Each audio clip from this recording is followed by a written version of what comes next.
estamos aqui no Congresso da OAB de Santa Catarina de Licitações e Contratos e eu estou aqui com o professor Ícaro Bittar, ele que é advogado, palestrante, especialista em direito administrativo, constitucional, eleitoral, e ele falou hoje um pouquinho sobre inexigibilidade de licitação. Professor, vou começar com uma pergunta polêmica. Contratação de advogado. O que você acha? Contratação de advogado. Contratação de advogado, bom, primeiramente é uma alegria, um privilégio estar aqui contigo, Luísa, participando desse evento maravilhoso, que é o 11º Congresso de Licitações e Contratos da OAB Santa Catarina. E em relação, né, ela já começou com tudo, já veio logo, né, eu na casa da advocacia, ela já veio logo perguntando sobre contratação de advogado. Por inexigibilidade, né? Por inexigibilidade. Artigo 74, inciso 3. É um serviço técnico especializado de natureza predominantemente intelectual, né, onde eu preciso demonstrar a notória especialização, né, daquele profissional, daquele advogado, mas a notória especialização voltada exclusivamente para o objeto da contratação. Isso, e foi isso que eu comentei lá na palestra.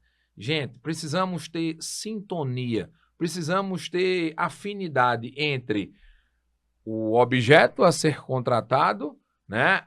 Que ramo do direito, que carência do direito é necessária àquela contratação, com a especialização do profissional, né? Da empresa do profissional. Isso tem que estar, a notória especialização, isso tem que estar muito claro. E a gente acaba se perdendo por isso, porque não há essa conexão, né, que deveria existir, e aí eu abro espaço para que os órgãos de controle venham criar problema comigo. Por quê? Porque eu não tenho o mínimo cuidado, né, de interligar, de demonstrar essa ligação entre a carência que resulta naquela contratação, ou seja, o objeto da contratação, com a capacidade técnica daquele a ser contratado. É a notória especialização, né? O problema não é contratar um advogado especialista em licitações, é contratar... E daí porque uma outra coisa que a gente acaba se perdendo, Luísa, é em relação à demonstração por meio de um acervo, de uma documentação idônea, né, essa comprovação dessa notória especialização. E tem mais um ponto que eu quero acrescentar, já que você tratou estamos a tratar da contratação da advocacia por exigibilidade de licitação, né, de serviços jurídicos, né, seja ele por patrocínio de defesa de causas ou consultoria, assessoria ou consultoria, que é a comprovação do preço. Demonstrar que aquele valor é um valor que eu pratico no mercado, que aquele é o meu valor de mercado. Demonstrar, acima de tudo, que aquele preço sugerido é o preço que eu pratico em outras praças, em outros contratos. Então, se eu tenho esse cuidado de demonstrar o preço, se eu tenho esse cuidado em demonstrar de forma cabal, inequívoca, a documentação, né, que demonstra a minha notória especialização, e mais do que isso, que eu consiga demonstrar que essa minha notória especialização me credencia com aquele objeto que é carente e que a administração pública precisa contratar, tá tudo certo. Eu não deixo mais de órgão de controle criar caso comigo. E esse é um erro muito comum dos órgãos, né? Eles comparam, mas o professor Zanotto cobra X e o professor Ícaro cobra Y. É normal. Mas tem que comparar o professor Ícaro com o professor Ícaro do passado. É normal que cobre mais, que o professor Zanotto cobre mais, porque o nível do professor Zanotto é muito maior do que o do professor Ícaro. Mas eu quero dizer a vocês que o professor Ícaro eu comparo com o professor Ícaro. Exato. O que o professor Ícaro ele costuma cobrar, né, por uma palestra, por uma hora-aula de um curso? Como seria isso? Né? Um curso in company do professor Ícaro custa quanto? Quanto ele cobrou anteriormente? Professor Ícaro, a gente compara com o professor Ícaro. O professor Zanotto, a gente compara com o professor Zanotto. E não dá para comparar o professor Zanotto com o professor Ícaro. E nesses casos, quais são os documentos mais importantes que o gestor tem que se atentar? Veja só, eu tenho que demonstrar, Luísa, que... E aí a lei fala, né, a 14133, ela teve a felicidade de falar em documento idôneo, né? Eu preciso, por meio de documentos idôneos, demonstrar essa minha notória especialidade, né? E aí, por isso que eu vou ter, né, de forma bem singular, o parágrafo 3º, né, do artigo 74, onde ele nos ensina o que seria essa notória especialização e o que é que eu devo levar em consideração, né? O parágrafo 1º, ele vai falar, ele faz referência ao artigo 74, inciso 1, né, que fala da exclusividade, e o parágrafo 2º vai falar do 74.2, e eu tenho o parágrafo 3º, né, salvo engano, que vai tratar, né, do que seria essa notória especialização, né, onde se demonstra que aquele realmente é o mais apropriado para desempenhar aquele serviço. Uhum. E esses casos chegaram muito nos órgãos de controle, né? E quais que foram os erros mais comuns que você viu nesses casos? Essa não comprovação do preço de mercado, ou seja, se buscou comparar com outros profissionais, né? E, na verdade, pelo parágrafo 4º do artigo 23, eu comparo com o próprio profissional o preço do mercado do próprio profissional, esse é o primeiro erro. A não preocupação, né, em demonstrar, por meio de um acervo documental, a inequívoca, a notória especialização, tá? E uma outra coisa, que isso as Cortes de Contas têm chamado muita atenção, né, e tem puxado a orelha muito. Demonstre que, de fato, há essa necessidade, porque, no caso da contratação de advogado, eu não tenho uma procuradoria jurídica local estruturada. Eu não tenho um corpo técnico jurídico que permite abraçar todas aquelas demandas. Então, eu tenho que buscar, né, fora, né, essas demandas para complementar.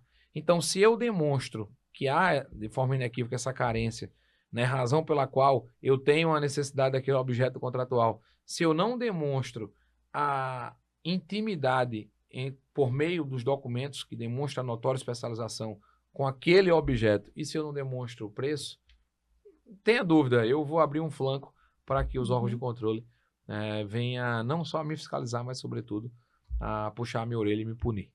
E nessa linha também entra a contratação de cantores, né? Porque uma coisa é contratar por inexigibilidade o Roberto Carlos. Perfeito. E outra é contratar um cantor de um município menor que é reconhecido só naquela cidade. Perfeito. Nesses casos, como que funciona? Luísa, querida, deixa eu lhe explicar uma coisa. Eu tenho duas formas. Artista é artista. A arte, né, é algo que não se discute. Né? Eu não tenho como fazer uma comparação, uma definição, um julgamento por critérios objetivos em se tratando de arte. Tá? Sobretudo a arte musical, que foi a pergunta que você me fez. Qual é o ponto que a gente tem que deixar bem claro? O artigo 74, inciso 2, ele fala da contratação de profissional do setor artístico, diretamente ou por meio de empresário exclusivo, desde que consagrado pela crise especializada ou pela opinião pública. O que é que a gente deve... A primeira coisa que a gente deve saber, é artista profissional? Se é artista profissional, eu contrato pelo 74.2. É artista amador, como você bem citou, eu vou na linha do CAP do 74 ou eu vou fazer credenciamento, tá? Eu primeiro preciso analisar se ele é profissional. Se é profissional no 74.2, tá tudo certo. Se não for, eu não posso deixar de contratar, tá? Porque não é verdade que somente a fama e a notoriedade permitem a contratação direta. Claro que não. Ele não deixa de ser artista, né? Ele só é um artista ele só é um artista amador. Ele ainda não é um artista profissional, mas ele não pode deixar de ser contratado por isso. Até porque a gente sabe que as festas, elas não só são feitas por artistas consagrados pela crise especializada ou pela opinião pública. Artistas profissionais eu também preciso prestigiar, até porque isso é fomento à cultura. Exato. Isso tem que ser levado em consideração. Né? Agora, que eu faça isso da forma mais apropriada possível, sempre, Luísa, sempre levando em consideração a formalização pelo artigo 72. Os 8 incisos do artigo 72. A gente nunca pode perder isso de vista. Aqui nós estamos com uma lei 14.133 ambulante, né? Que sabe de cabeça todos os artigos e parágrafos e incisos. Mas é um excelente ponto. Isso que é importante, né? Saber o caminho correto. Às vezes vai ser realmente inexigibilidade, às vezes vai ter que ir pelo credenciamento. Outro ponto importante que você abordou também na palestra foi a locação de imóveis. Às vezes o órgão quer especificamente um imóvel específico, né? Verdade. Não, tá tranquilo, não se preocupe não. Veja, Luísa, pela 8666, esse tipo de contratação era feita pela dispensa, né? E aí a 14133 deu uma arrumada e falou, não, para, isso é inexigibilidade de contratação, de licitação, isso é inviabilidade de competição. Artigo 74, inciso 5. O que é que eu quero chamar a atenção, tá? Acima de tudo, trazer para a discussão de vocês o parágrafo 5º do artigo 74. Ícaro, o que é esse parágrafo 5º? 3 requisitos que precisam ser satisfeitos para que eu tenha esse tipo de contratação. Tá? Eu preciso buscar o imóvel ideal, mas antes de mais nada eu preciso saber o seguinte, a administração pública tem imóvel vago? Primeiro eu tenho que certificar se tem ou não. Segundo, eu vou fazer uma avaliação do imóvel, eu vou quantificar quanto eu preciso investir para deixar aquele imóvel do jeito que eu preciso e depois o prazo de amortização. Por quê? Porque eu estou tratando dinheiro público. Então eu preciso saber como é que está o imóvel, o que é que eu vou investir nele e que prazo de amortização contratual é esse para saber se vale a pena ou não. E aí eu vou para um terceiro ponto, a singularidade daquele imóvel. Por que aquele imóvel? Que características tornam aquele imóvel singular? Né? E aí eu quero frisar a singularidade que foi posta num caixão pela letra da lei, foi a do inciso 2 do inciso 3 do 74.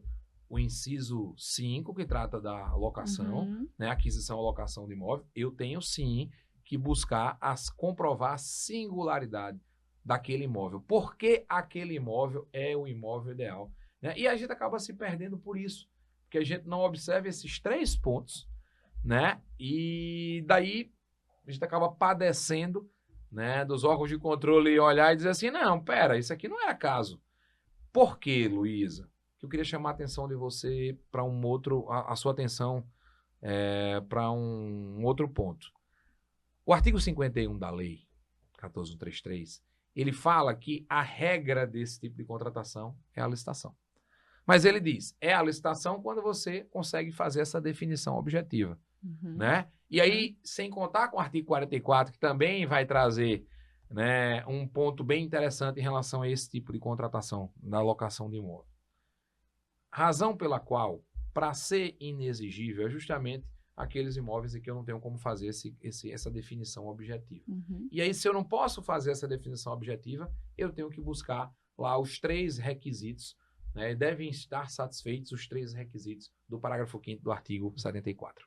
Exato. A regra vai ser licitação quando tiver competição, né? Perfeito. E quando não Perfeito. tiver a regra, inviabilidade é de competição, inexigibilidade. tem que ir para E inexigibilidade. nesses casos não é só observar a singularidade, mas também o interesse público, né? Perfeito, acima de tudo. Perfeito, minha amiga. Outro ponto que eu acho muito legal trazer aqui é a diferença entre inexigibilidade e dispensa de licitação.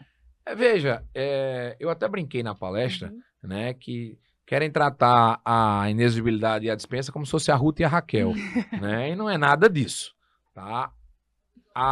De um lado, e aí eu coloquei uma figura de um lago e disse, olha, de um lado, de uma margem do lago, eu tenho a licitação, onde eu posso, né, como muito bem traz o professor Egon Bocco-Morello, o professor Renato, quando eu posso definir, comparar, definir e julgar por critérios objetivos, eu faço licitação.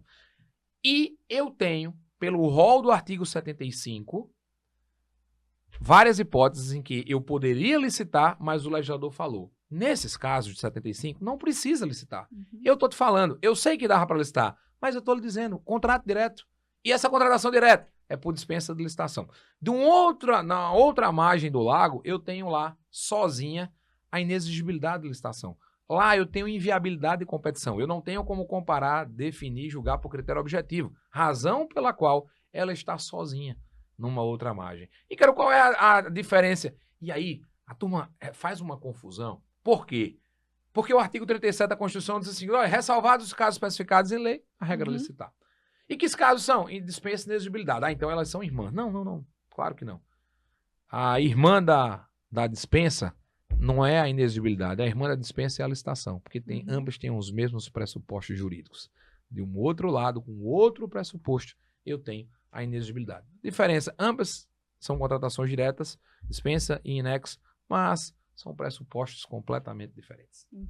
Eu lembro que eu tinha uma colega que ela sempre dizia, a regra é licitar, a regra é licitar. Não, a regra é entregar. Exatamente. A regra é entregar. Exato, Primeiro, vai quem ser vai dizer efetivo. o que é regra, o que é exceção, entre dispensa e licitação, quem vai dizer o que é regra e o que é exceção é o caso concreto. E quando eu tiver inviabilidade de competição, a regra é a inexigibilidade de licitação. Sei que é um tema polêmico, sei que muita gente discorda, mas eu sigo firme nessa luta de tentar, pelo menos, trazer, né, e aí, repito, reverberando com grandes autores. Eu citei, por exemplo, tem um livro maravilhoso do professor Renato, do professor Egon, que o título é Inexigibilidade de Licitação. O livro é fabuloso. Quem gostar desse tema, vale a pena a leitura, fica aqui, né? E tantos outros professores maravilhosos que a gente tem o privilégio de estudar. E, lógico, uma grande parte deles, né, defende que de fato, a inexigibilidade é uma exceção, né? E eu formo fila com alguns poucos outros que sustentam que ela não é exceção quando a inviabilidade de competição, ela é regra. Muito bom. Professor Ícaro, foi uma honra tê-lo aqui. Já não é possível, não. Já. Quer deixar uma mensagem para o pessoal? Eu quero deixar uma mensagem que eu adorei esse evento. O evento tá lindo. Que evento muito bem organizado. Parabenizar a comissão, né, de estudos, licitações e contratos da OAB Santa Catarina, dizer que o 11º Congresso tá realmente impecável. E que privilégio, Luísa, estar aqui contigo, dividindo essa bancada nesse podcast. Espero que os outros, né, colegas que passarem por aqui, deixem uma mensagem legal, deixem aqui algo guardado, porque conhecimento é tão bacana. Ele é tão bacana que a gente não pode guardar, a gente não pode represar, a gente tem que dividir. E naquele pouco que a gente sabe, a gente tenta dividir, tenta compartilhar, porque é essa junção de ideias, né, essa junção de fontes que torna o direito muito mais atrativo. O direito é a nossa vida, a gente respira o direito, né? Sobretudo direito administrativo. Por isso que eu falei, a regra não é licitar,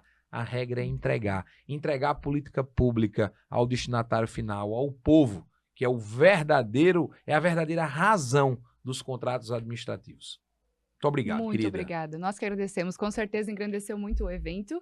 Sigam o professor Ícaro nas redes sociais. @Icaro_WS_Bittar. E a nossa comissão de licitações. Licitações OAB-SC. Muito obrigada, professor. Até uma próxima, Luísa.